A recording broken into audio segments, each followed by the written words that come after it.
Okay, there's a couple of things that are coming down January 1, 2026, or January 6th, somewhere around that time period. But just let's count it January 1, 2026. I'm here to protect you and to help you understand if you're a buyer in Flower Mound or anywhere in Texas, DFW area, or you are a seller. So there's a couple of things that when you first deal with your real estate agent, whoever you choose, they should be going through this process with you. So the first part of it is going to be, and I'll post this up, it's called Information About Brokerage Services.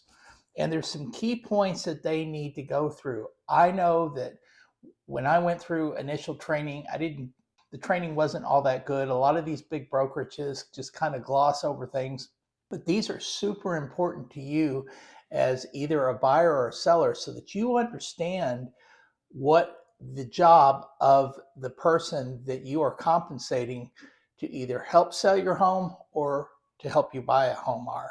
So in this Information About Brokerage Services, this is a state form that must be presented at the first substantive conversation. If you go to an open house, they don't need to present this. But when you start talking about situations where your agent is giving you advice or giving you whatever information, then this needs to be presented. You need to understand it and you need to initial it, and it needs to go in their file. So there's 4 parts to this. The broker's minimum duties as required by law. Number 1, put the interest of the client above all others, including the broker's own interest.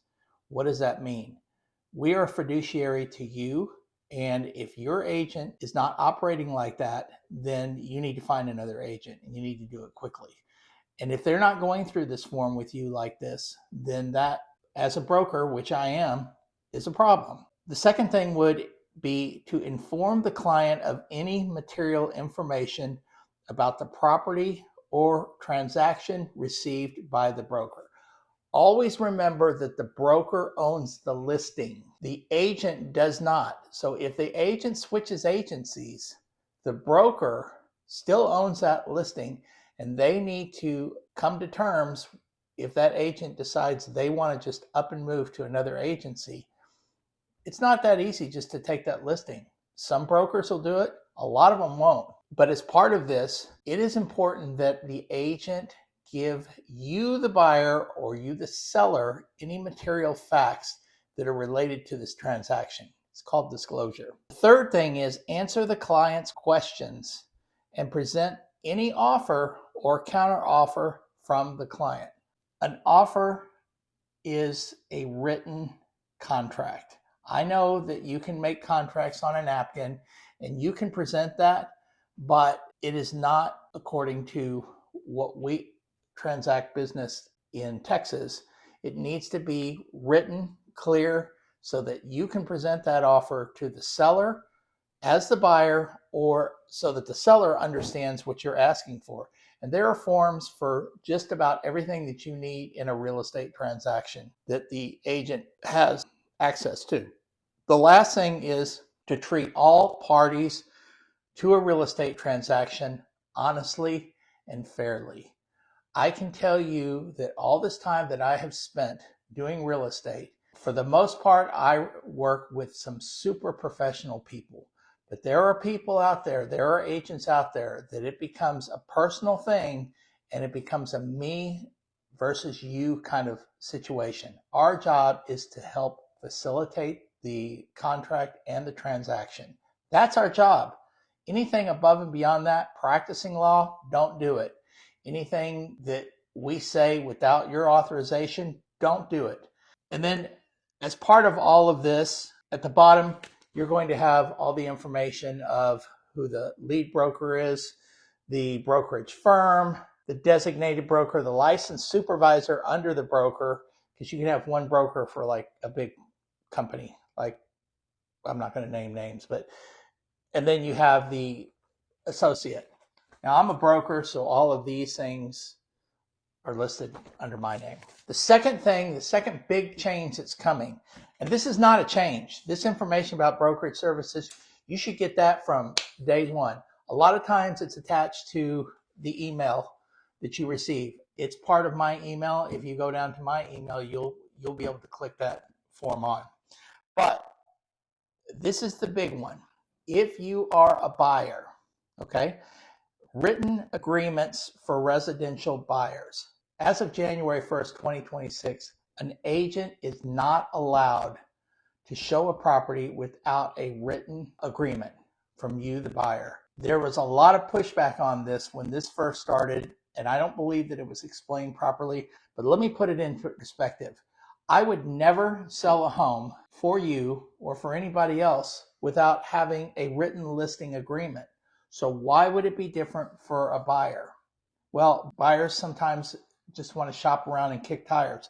And if you want to go to a open house, you can do that. And none of this applies. But if you're going to have a realtor meet you at Starbucks or wherever, and then you're going to go from there and view houses, when we make an appointment, we have to check a box that says, yes, we have a written agreement, because if the seller wants to, they can request that agreement.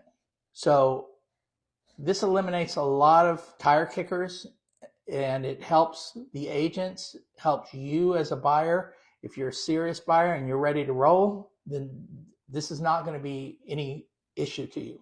This agreement must be signed prior to any showing. And this includes video showings. When we were in COVID, and there were a lot of people moving here from Texas, from the West Coast and up north, we did a lot of videos. Well, even if you do these videos now, you still have to have a written agreement in place. Hey, quick pause. If you are thinking about relocating to Flower Mound, I've put together a relocation guide for you that's going to make things a whole lot easier. Inside, you're going to find top neighborhoods, school info, commute details, and spots that the locals actually love to go to, shopping and restaurants. It's designed to help you feel not so overwhelmed, which relocation is always an overwhelming process. So grab your free copy. It's on the link below, and let's make your next move a smooth one. So, of all these buyer's agreements, some of the agencies have their own that they've written up. I follow what Texas Realtors uses, because they've got a short form and a long form, and it's all written out for you, and it's all very clear. But on these buyer agreements, they have to include the services that are going to be provided. What is your realtor doing for you? Okay. Is he just hooking you up to the MLS and say, hey, find your own? Is he actually taking you out? Is he just giving you information? There has to be a beginning and an end date. There has to be a termination agreement. It can be 3 months. It can be 6 months. It can be a year. You can test the waters and only do work with an agent for a week or a day or one specific house. The other thing is, and this is big, whether the agreement is going to be exclusive or non-exclusive. Is that buyer, you the buyer, are you going to work with multiple agents, or are you going to work with just one agent? Because that will more than likely determine, the level of service and everything else that you're going to receive. Because if you're going to work with 2 or 3 agents, where's the incentive? Agents are compensated, at the end of the transaction. They don't make an hourly figure. They don't make a monthly salary. It's all compensated based on the closing of the transaction. And if they don't think you're going to close a transaction, they're likely not going to work with you. The fourth thing would be whether the license holder represents the buyer as the buyer's agent or does not represent the buyer as a buyer's agent if showing real property is only the brokerage act being performed. If you break that down, it essentially is, am I just showing you properties because they're pretty houses, or am I actually representing you? Because this will determine if you are the difference between a client and a customer. A client, you are able to give as many facts and directions and the seller's disclosure and all that. But when you're just a customer, you can answer material facts about the property. The fifth thing is the amount or rate of compensation the broker will receive and how the amount is determined. This is the tricky part. We're in a situation at the end of 2025 going into 2026. Number one, compensation is totally negotiable. There are agents that will work for whatever the seller is offering. If the seller is not offering compensation, then it becomes the buyer's responsibility to compensate the agent. When you go to get a mortgage, it is not included as part of any sort of closing cost. So you can't just roll in a commission. It's going to have to be paid separately.